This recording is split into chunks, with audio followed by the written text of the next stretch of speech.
आज 25 जुलाई की खास बड़ी खबरें। भारत और यूनाइटेड किंगडम यूके के बीच लंबे समय से अटकी फ्री ट्रेड एग्रीमेंट FTA पर एक बार फिर चर्चा तेज हो गई है। बताया जा रहा है कि दोनों देशों के अधिकारी समझौते को अंतिम रूप देने के करीब पहुंच चुके हैं। सूत्रों के मुताबिक भारत की ओर से कृषि और टेक्सटाइल सेक्टर में छूट मांगी गई है, जबकि यूके की कोशिश है कि उसको ऑटोमोबाइल और विस्की जैसे प्रोडक्ट्स पर कम टैक्स मिले। ये डील दोनों देशों के व्यापारिक रिश्तों को नया मुकाम दे सकती है। अगर ये समझौता हो जाता है तो भारत को ब्रिटिश बाजार में और ज्यादा एक्सपोर्ट का मौका मिलेगा, जिससे यहाँ के छोटे और मझोले उद्योगों को फायदा होगा। एक्सपर्ट की राय। आर्थिक मामलों के जानकारों का मानना है कि ये डील भारत की अर्थव्यवस्था के लिए फायदेमंद हो सकती है, लेकिन सरकार को घरेलू उद्योगों की सुरक्षा का भी पूरा ध्यान रखना होगा। अब आगे क्या? अगले कुछ हफ्तों में एक और दौर की बातचीत लंदन में होनी है। अगर सब कुछ ठीक रहा तो इस साल के अंत तक Bharat UK free trade deal sign हो। सुप्रीम कोर्ट का नया निर्देश। जुलाई 2025 नियर कोर्ट न बने तो जमानत देंगे। सुप्रीम कोर्ट ने कहा, अगर महाराष्ट्र और केंद्र सरकार ने जल्द नियर कोर्ट नहीं बनाए तो 6 साल से जेल में बंद आरोपियों को जमानत दी जाएगी। 2. जमानत के लिए क्रिमिनल रिकॉर्ड बताना जरूरी। अब बेल की याचिका में आरोपी को अपना पुराना आपराधिक रिकॉर्ड बताना होगा। 3. QR कोड जरूरी नहीं, सिर्फ लाइसेंस दिखाएं। कांवड़ यात्रा में ढाबों और होटलों को सिर्फ लाइसेंस और रजिस्ट्रेशन की जानकारी दिखाने का निर्देश। QR कोड की अनिवार्यता कोर्ट ने खारिज की। 4. अवैध कब्जे पर बुलडोजर चल सकता है। सरकारी जमीन पर कब्जा करने वालों को कोर्ट से सुरक्षा नहीं मिलेगी, बुलडोजर की कार्रवाई मुमकिन है। 5. जजों की नियुक्ति में देरी पर नाराजगी। सुप्रीम कोर्ट ने कहा, केंद्र सरकार जजों की नियुक्ति में देरी कर रही है, इसे गंभीरता से लिया जाएगा।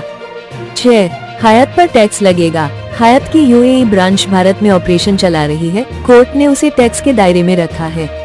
7. CBI को J&K पुलिसकर्मी पिटाई की जांच सौंपी। कश्मीर में पुलिस वाले की पिटाई के मामले में कोर्ट ने CBI को जांच का आदेश और पीड़ित को 50 लाख रुपए मुआवजा देने का निर्देश दिया।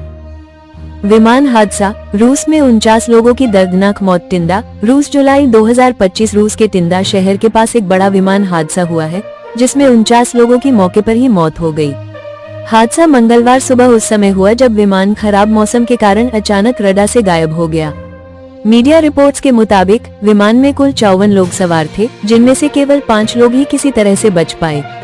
राहत और बचाव कार्य तेजी से चल रहा है, लेकिन भारी बारिश और पहाड़ी इलाका होने के कारण रेस्क्यू टीम को काफी दिक्कतें आ रही हैं। विमान किसका था? यह विमान एक घरेलू उड़ान पर था और अमूर क्षेत्र से उड़ान भरकर टिंडा की ओर जा रहा था। अब तक की जांच में तकनीकी खराबी और खराब मौसम को हादसे की मुख्य वजह माना जा रहा है। मृतकों के परिवारों को मिलेगा मुआवजा। रूसी सरकार ने हादसे पर दुख जताया है और मृतकों के परिवारों को आर्थिक मदद देने की घोषणा की है। एक नजर। कुल यात्री 54 मौतें, 49 बचे। 5 कारण। मौसम व तकनीकी खराबी। लोकेशन टिंडा, रूस। हम सभी पीड़ित परिवारों के साथ हैं और ईश्वर से प्रार्थना करते हैं कि वो उन्हें इस दुख की घड़ी में हिम्मत दे। रुपये की गिरावट और विदेशी निवेश की निकासी। बड़ी खबर। रुपया कमजोर, डॉलर हुआ और महंगा। जुलाई 2025 में भारतीय रुपया लगातार कमजोर हो रहा है। मौजूदा आंकड़ों के अनुसार रुपया अब 86 रुपये और 48 पैसे से 86 रुपये और 50 पैसे प्रति डॉलर के करीब पहुंच गया है, जो हाल के महीनों का सबसे निचला स्तर है। क्यों हो रही है गिरावट? विदेशी संस्थागत निवेशकों FII ने जुलाई में करीब $500 मिलियन, 4000 करोड़ रुपए से अधिक की निकासी की है। इसका सीधा असर रुपये पर पड़ा है। जब विदेशी निवेश बाहर जाता है तो डॉलर की मांग बढ़ती है और रुपया दबाव में आ जाता है। इसके क्या असर होंगे? आयात महंगा होगा। कच्चा तेल, मोबाइल, लैपटॉप जैसे आयातित सामान के दाम बढ़ सकते हैं। महंगाई पर असर। रुपये की कमजोरी से महंगाई भी बढ़ सकती है। विदेश यात्रा महंगी। डॉलर महंगा होने से विदेश जाना और पढ़ाई करना महंगा पड़ेगा। सरकार और RBI की नजर। रिजर्व बैंक इस स्थिति पर पैनी निगरानी रखे हुए है। माना जा रहा है कि अगर गिरावट और तेज हुई तो डॉलर की आपूर्ति बढ़ाकर हस्तक्षेप किया जा सकता है। निष्कर्ष। रुपये की कमजोरी केवल एक आर्थिक आंकड़ा नहीं, बल्कि इसका सीधा असर आम लोगों की जेब पर पड़ता है। निवेशकों के भरोसे को बनाए रखना और विदेशी निवेश वापस लाना अब सरकार और RBI के लिए बड़ी चुनौती है।